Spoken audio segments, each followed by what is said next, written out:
Autour de Madame Swann, version abrégée, suite numéro 2. Je ne pus qu'avouer avoir été déçu par le jeu de la Berma. À ce moment, le bœuf en gelée fut servi, salué par les compliments enthousiastes de notre invité. Il en reprit. Françoise s'était en effet surpassée et avait trouvé en l'occurrence sa dextérité de Combray. Norpois raconta quelques histoires de politiciens, puis suivit la salade de truffes et d'ananas qui, elle, n'emporta pas le succès qu'escomptait ma mère. À quelques questions sur la visite du roi Théodose, Norpois admit qu'il avait longuement parlé au monarque et qu'il se félicitait de la façon dont le roi avait évoqué avec éloquence l'affinité liant son pays à la France. Il confia également sa pensée sur la carrière de son ami M. de Vaugoubert, épissant ses confidences de proverbes qu'il employait avec bonheur dans ses articles de la revue, ainsi que d'expressions qui le distinguaient au lecteur comme un grand de la carrière diplomatique.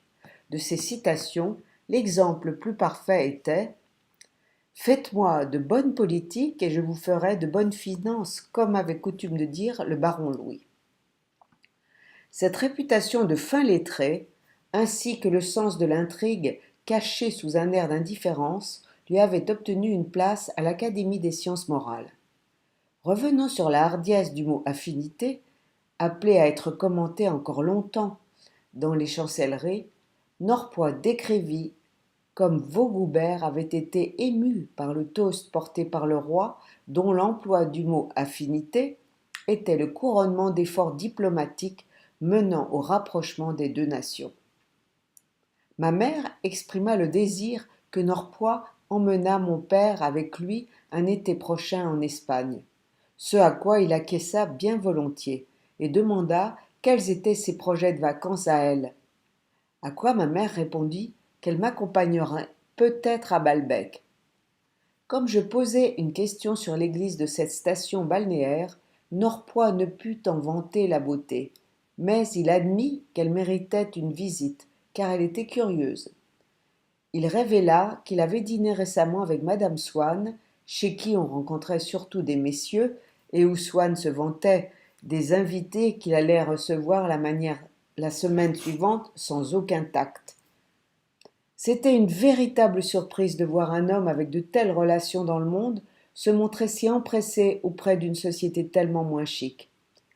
Il n'avait pas l'air malheureux du tout, contrairement à l'époque où, avant son mariage, il avait subi le chantage d'Odette, qui ne lui laissait voir sa fille que contre l'obtention de tout ce qu'elle voulait.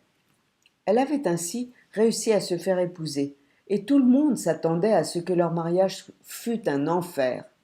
Or, bien qu'il fût cocu, Swann disait beaucoup de bien de sa femme, qui, de son côté, semblait avoir une réelle affection pour lui. Lui-même n'était d'ailleurs guère fidèle. Elle lui était reconnaissante de l'avoir épousé. À l'époque où Odette ne pensait pas que Swann finirait par la prendre pour épouse, elle exhibait un caractère difficile, dû à l'humiliation de voir certaines de ses amies se faire passer la bague au doigt.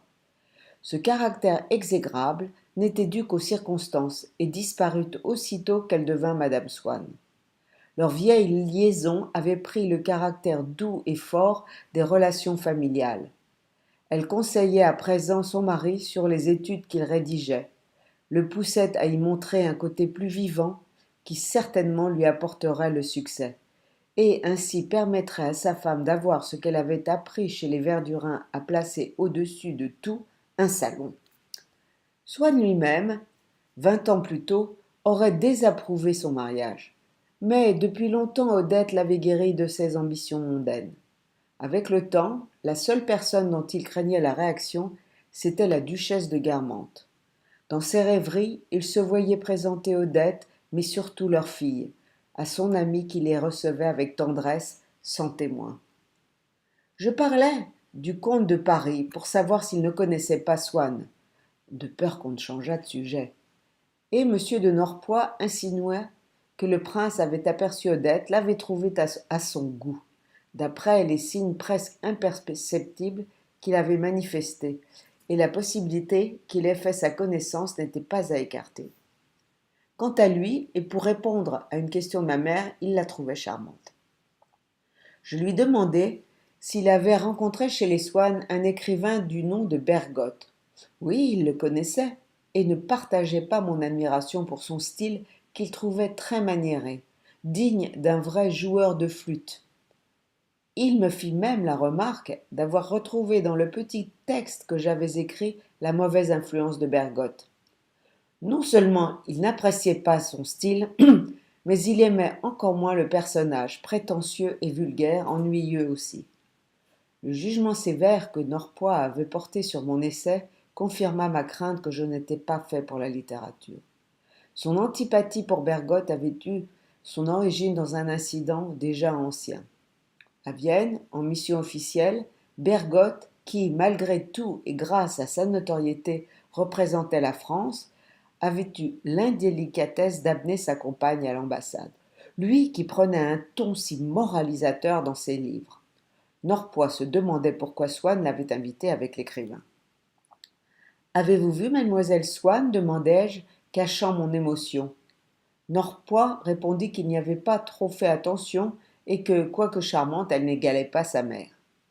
J'essayai de le convaincre de parler de moi à Gilberte et à sa mère, mais, se rendant compte du trop d'empressement avec lequel je lui demandais ce service, qu'il avait trouvé au début anodin, il me montra, par certaines réflexions, que je n'avais aucune chance, sous aucun prétexte, d'être cité par lui.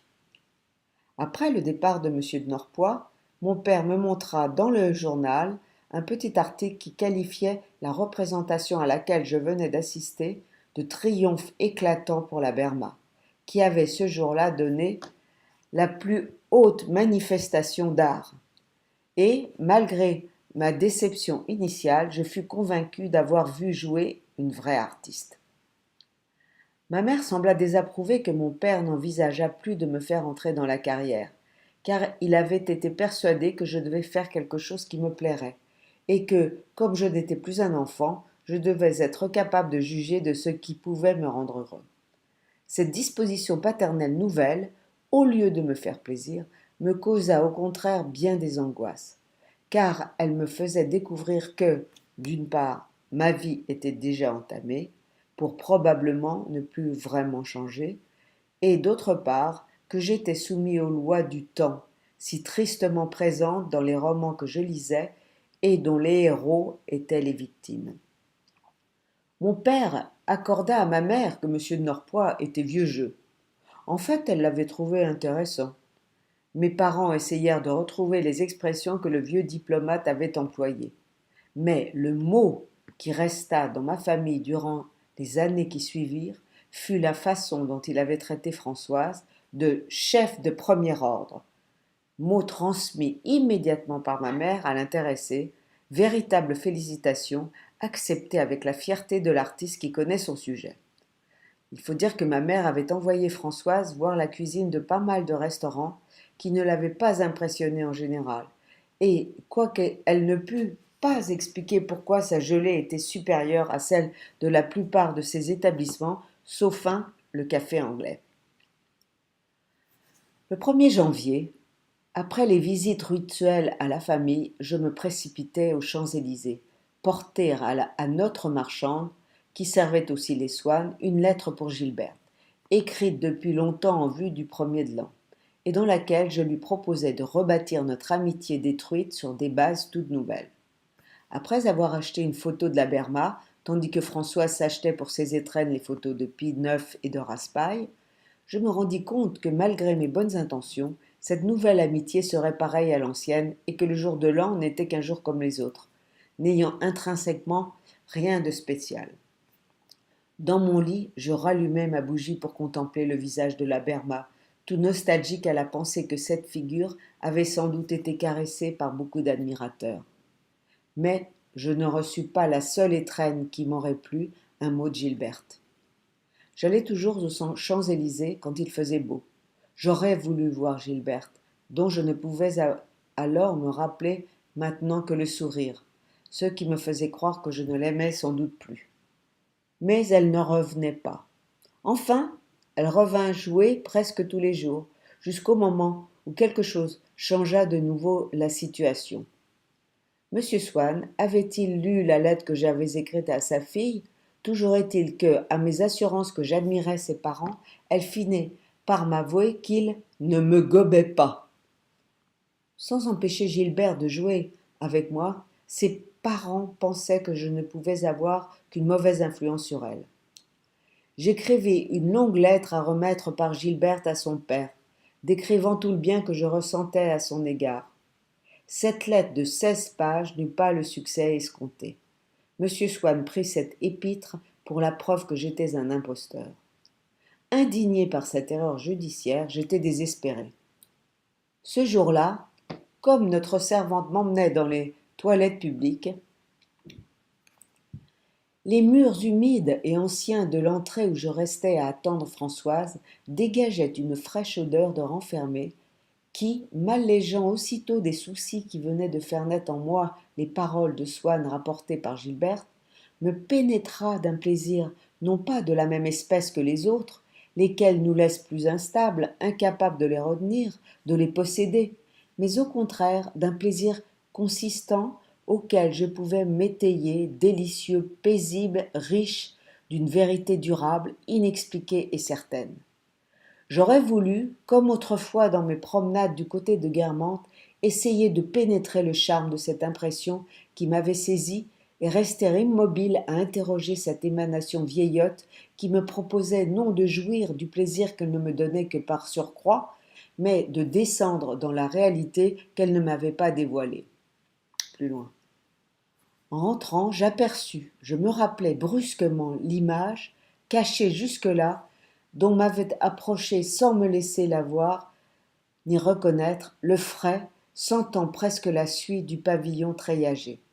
Cette image était celle de la petite pièce de mon oncle Adolphe à Combray, laquelle exhalait en effet le même parfum d'humidité. Mais je ne pus comprendre et je remis à plus tard de rechercher pourquoi le rappel d'une image si insignifiante m'avait donné une telle félicité. En attendant, il me sembla que je méritais vraiment le dédain de M. Norpois. J'avais préféré jusqu'ici à tous les écrivains celui qu'il appelait un simple joueur de flûte, et une véritable exaltation m'avait été communiquée non pas par quelque idée importante, mais par une odeur de moisi.